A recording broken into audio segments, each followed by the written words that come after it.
Winter meetings are underway, and today we're going to be in Nashville for them, waiting on that first shoe to drop as far as what the Cubs are going to do in free agency, maybe on the trade market. Got one trade that some people that know what they're talking about are predicting. We're going to talk about that. Is Tyler Glasnow going to be the deal that gets things kicked off for the Cubs? We're going to talk about it right here on the Cubs Baseball channel. Like and subscribe. Thanks for being here, folks. Let's talk some Cubs baseball.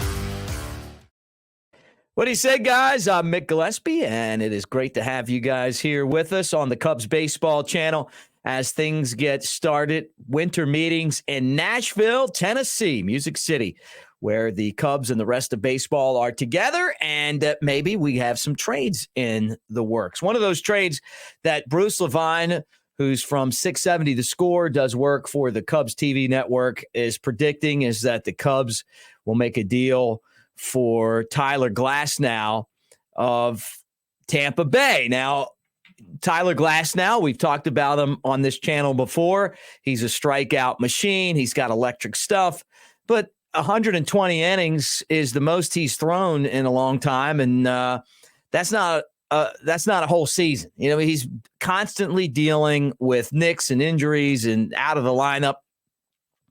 So what are you going to give up to get him? And that's the question that I have if something is made. Now, he's owed $25 million or something around there from Tampa Bay.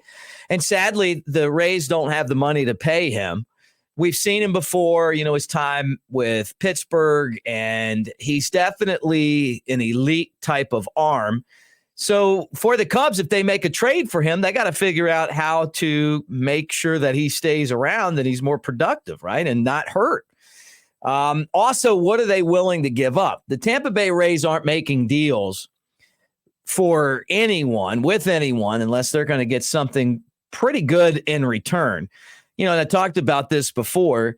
The most significant trade I can remember was when the Cubs traded for Matt Garza, and they gave up Chris Archer and Sam Fold and Brandon Geyer, and there was, I think, another player involved in this, and Robinson Chirinos. And all of those guys ended up having great careers. Not saying Hall of Fame careers, but we saw Geyer with the Cleveland Indians in the 2016 World Series, and he turned out to be a good player. Robinson Chirinos would have been a perennial all-star catcher if he hadn't dealt with concussion issues from behind the plate. But when he came up with the Cubs, he was a shortstop, and he was, you know, kind of one of those guys they didn't know if he was going to hit or not. They sent him back to be a catcher, and he, you know, came back through the system again, and then was honestly he's one of the best minor league players I can remember the Cubs having in their system. He went on that deal, and Sam Fold, who's now the GM of the Phillies, Sammy Baseball, one of the best defenders I've ever watched, and still kind of compare everyone to him. You know, when you would watch him in batting practice and he'd be in center field, and, you know, he'd just watch where a guy swung and just try to run to the spot where he thought the ball was going to land. And it got to the point where the pitchers didn't want to play unless he was in center field because he was so good gap to gap. He dealt with issues from diabetes. He was a hard-nosed player. He's one of my all-time favorites too, like Chirinos, and a very smart guy.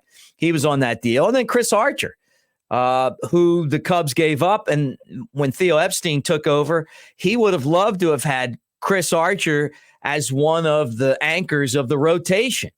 But that trade was made before he got there. And, you know, the Cubs got Matt Garza back, and, and obviously the Rays ended up getting a pretty good deal there. But that's what starting pitching costs you in the major leagues. So now for this edition of the Cubs, where they're at right now, if they're going to be the team that makes a trade for Glasnow, what are they willing to give up? I think no one would argue with Caleb Killian, with Hayden Wesneski. We've seen those guys. They're trade pieces, one from the Giants, one from the Yankees. I don't think that you're looking at them going, okay, they have the potential to be an ace of a staff. You're just hoping that eventually they figure it out enough to stay in the big leagues and be consistent. Javier Assad, not one of the pitchers that you feel like the Cubs have. Yeah, like it's almost like he's there, but they don't appreciate him enough. He's not blowing us away with Tyler Glasnow type stuff, right? And I could be wrong, but that's just the feeling I get. Except he's just consistent, and he's one of those guys that you need in the rotation, that he goes out there and grinds it out. And we saw what Javier Assad could do last season when the Cubs had to put him in the starting rotation, and he was consistently good. So if it was me, I'd be a little concerned about putting him into a deal. And I'm just thinking that with the Rays, it would surprise me, and I'm not saying it's impossible, but it would surprise me for them to make a trade for a starting pitcher and not get pitching back. You're not trading Jordan Wicks in this deal. You're just not. You're not going to get a one-year guy and trade Jordan Wicks, who we saw in the major leagues last year do a very good job in the rotation. Left-handed pitcher, threw strikes, the changeup, the breaking ball. He was good, and you figure that he's going to be one of the starters in the rotation to start the season. Ben Brown, I'm 50-50 on Ben Brown. I don't know that I'd put him in this deal. We still haven't seen him in a Cubs uniform. We've seen him in Iowa. That's where he was this year, last year, really. Well, I guess it is kind of this year, but not for much longer. He started in Tennessee. He was really good there. The Cubs traded Philadelphia to get him a couple of years ago at the deadline for David Robertson. Pretty good deal for the Cubs. Those are the trades you want to make. And then he had an excellent start to the season, went to Iowa, a bunch of strikeouts, and then got injured.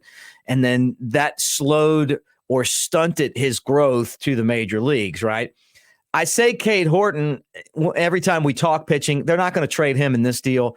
He's, the top of their rotation. But there's some other guys in there, maybe a team like Tampa Bay looks at and goes, you know what? The Cubs might not value this guy like DJ Hers, who was traded in the deal for Jeimer Candelario, who a lot of us did value, but they obviously gave him up to get a rental. And then I think he's going to be in the starting rotation for the Nats as early as this year. Yeah, look at his numbers after the trade. He was brilliant. And we knew it. Another left-hander, change-up pitcher, strikeout guy. He's a starter. Well, who would the Tampa Bay Rays look at in that caliber? And it's not like Hers was sliding under the radar. I mean, he was a prospect and everything, and a top pick. So, are there other guys out there that an organization like them who makes their success based on being able to make trades like this and target players from other organizations that they know they can get and that are going to be guys who slot over and do well? And we talk about maybe a Walker Powell type of guy. He led the Southern League AA Cubs and wins last year. Got another win in the postseason. He's a guy that the Cubs gave $2,000 in a plane ticket to sign out of college at Southern Miss. Big guy. Doesn't overpower you, but he knows how to pitch. Does he have electric stuff? No, but the guy gets outs. And you see these type of pitchers like a Javier Assad kind of on that same level. They get to the major leagues and they just have a knack to get outs. Could he be a guy that the Cubs maybe include in a trade? I don't know what direction things are going to go, but if I'm a team like the Rays, I'm trying to find someone like him. It kind of reminds me of Andy Sonnenstein. He's a pitcher that the Rays had years ago who, just won and eventually got to the big leagues and he just won. Not everyone has the electric stuff, but goes to the big leagues and finds success. Guys that change speeds, guys who can elevate the ball or are able to hit the corners, or there's a deception there, or, they just somehow incite weak contact.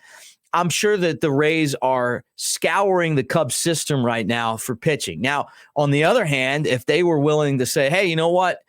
We know that you guys don't have a lot of those pitching prospects to give up. What if you gave us BJ Murray, switch hitter, guy who was the MVP of the Southern League Championship Series? He was in the Futures game. What if you gave us, maybe you gave us Matt Shaw?